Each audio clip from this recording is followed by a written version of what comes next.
बिथांमोननि पार्टिनिफ्राय जि सामार कचिं क्लासखौ लागासिनो दं दा बेखौ नोंथांमोना मा थांखि आरो मा नोजोरजों लादों? बिटिसिनि गाहाय मावफुं सोद्रोमा मानाव गेदेर हाग्रामा महिलारि सारनि बिथोन बादियै देग्लाय 2026 मायथाइयाव दुलाराय बिटिसियावनो 9 थाखो 10 थाखो आरो 11 आरो 12नि प्रि सामार कचिं क्लासा सोलिगासिनो दङ। थिग बेबादिनो दिनै जोङो सनितपुर जिल्ला सिङाव थानाय बाथासिफुराव जों दिनै फैदों। बाथासिफुर मिलन गोजौ फरायसालियाव बिराद मोजाङै प्रि सामार कचिं क्लासा सोलिगासिनो दङ। फरायसाफोरा जोबोद गोजोननाय आरो बिथांमोना बिराद लुबैनाय आरो बिथांमोना बिराद इनार्जेटिक रेसपन्ड होदों। जों आसा खालामो बे प्रि सामार कचिं क्लासनि गेजेरजों बे ओनसोलनि फरायसाफोरनि रिजाल्टआ सोलायगोन। बिथांमोना फरायनायनि मोनसे एवारनेस लाबोगोन।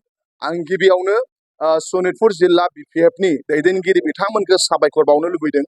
मानाव गेदेर हाग्रामा महिलारि सारनि बिथोन बादियै उदालगुरि जिल्लानि बिपिएफनि मददजों बिथांमोना बे प्रि सामार कचिं क्लासखौ बिराद मोजाङै खुंदों आरो जाय फोरोंगिरि गेदेमा बिथांमोनहा जोंनि खावलायनाय बादियै फोरोंबाय समाय होबाय बे गेदेमा फोरोंगुरु सार बिथांमोननिसिमबो साबायखर थाबाय। फरायसाफोरा जोबोद बिथांमोनहा रंजा खुसियै बाहागो लादों। आं दा मिलन गोजौ फरायसालि बाथासिफुराव दंफैयो। बेनि उनाव जोङो दैमालु गोजौ फरायसालियाव थांगोन, बाहागो लाहैगोन आरो जोङो मिजिंथियो मानाव गेदेर हाग्रामा महिलारि सारा जेरै मेट्रिकनि टप 10 सायख'नानै फरायसाफोरनि गेजेराव बादायलायनाय लाबोदों, बिमा रावआव बयनिफ्राय बांसिन नम्बर मोनोब्ला जेरैबायदि मोनसे एवार्ड होनाय लाबोदों। दा फरायसाफोरा जोबोद फरायनायनि बिराद बिथांमोनहा इन्टारेस्ट देखायदों आरो जोङो फोथायो जोंहा बयनिफ्राय देरसिन सम्पदा फरायसाफोर आरो बिथांमोनखौ मोजां खालामनांगौ दायथ'आ जोंनि।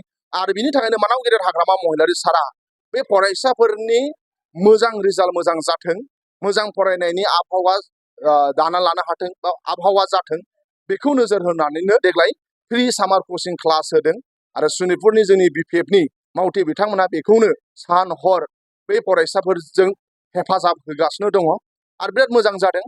आं बाहागो लाफैनानै गोजोननाय मोनदों आरो बे कचिंनि गेजेरजों बे ओनसोलनि फरायसाफोरा बांसिन फरायनाय कम्पिटिटिभआव बाहागो लानो हागोन आरो रिजाल्टआ मोजां जागोन बेखौ जों मिजिंथिनाय थाबाय। नोंथांमोना बे हाबाफारिखौ बबे समनिफ्राय लानाय जादों आरो बबे समसिम लालांबाय दं? आं बिपिएफआव जइन जानाया बारा गोबाव जायाखै, खिन्थु आं खोनादों गोदोहाय बिएसयुआबो लायोमोन। माबादि लायोमोन बेखौ आं बारा मिथिया, खिन्थु सोलोंथाइनि सायाव खामानि मावनाया बिटिसि सरकारा आवगायनिफ्रायनो दंखायो।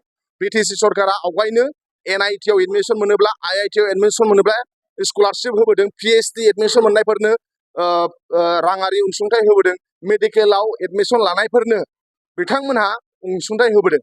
नाथाय जोङो गभर्नमेन्ट गैयै समाव बिपिएफआव जगदान जादों। दा गभर्नमेन्ट फैनानै देग्लाय जिहेथु आं बिपिएफआव बारा गोबाव जायाखै, नाथाय आवगायहायबो बिएसयुआ लादों होननायखौ आं खोनादों।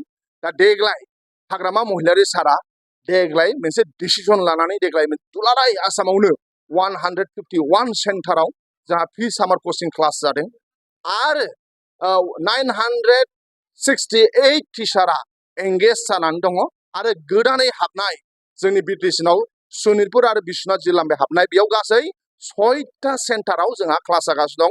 बाथासिफुराव 2, बिश्वनाथाव 2 आरो गहपुराव 2। दा मोजाङै क्लास जागासिनो दङ।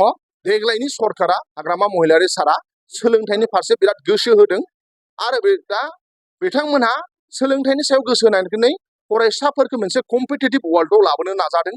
जे जोंहा दिनै बेंगलर आरो दिल्लीनि फरायसाफोरा जोबोद आवगायना थांबाय। दा बे दिल्ली आरो बेंगलरनि फरायसाफोर बादि जोंनि बाथासिफुरनि फरायसाफोराबो आवगायनो नांगोन कम्पिटिटिभ वर्ल्डआव जाहाथे बाहागो लानो हाथों। देग्लाय जेरैबायदि लादों इयुननि समफ्रावबो बेफोरबायदि लानायनि माबाफोर मिजिं दं? सावरायलायनायनि गेजेरजों लागोन, जेराव गोनांथि जागोन जेला फरायसा आरो गार्जेन आरो जोंनि दैदेनगिरिफ्रा जोंखौ खावलायगोन जों लालांबाय थागोन। आं आसा खालामो, आं पार्सनेलि कासनाम बसुमतारी हिसाबै जोंनि मानाव गेदेर हाग्रामा महिलारि सारा बिथोन होगोन नेक्स्टआवबो लालांनो थाखाय।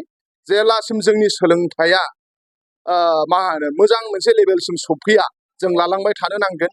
दिनै केरेलाफोर बादिया हयथ' मिज'रामफोर बादिया जागोन ना जाला जों मिथिया, नाथाय गोबां प्राइभेट स्कुला गावसोरबो लादों। नाथाय माखासे प्राइभेट स्कुलाव फरायै फरायसाफोर जेरै भेन्सार स्कुलावनो दं बा गभर्नमेन्ट स्कुलाव फरायनाय दं, बे फरायसाफोरखौ जों प्रि सामार कचिं होलांगासिनो दं।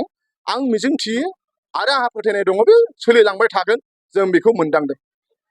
जे आथिखालाव नैबे माखासे सनितपुर आरो बिश्वनाथनिफ्राय माखासे बिटिसिआव हाबबाय आरो दा माखासेफ्रा जे हाबदोंब्लाबो माखासे फुल खामानिफोरखौ मावनो हायाखै। दा बिनि सायाव मा सरकारा आङो सरकारनि इलेक्टेड मानसि नङा, अब्लाबो जोंनि पार्टिया जिहेतु सरकाराव दङ, सम सम EM आरो MLA फोरजों जोङो रायज्लायो।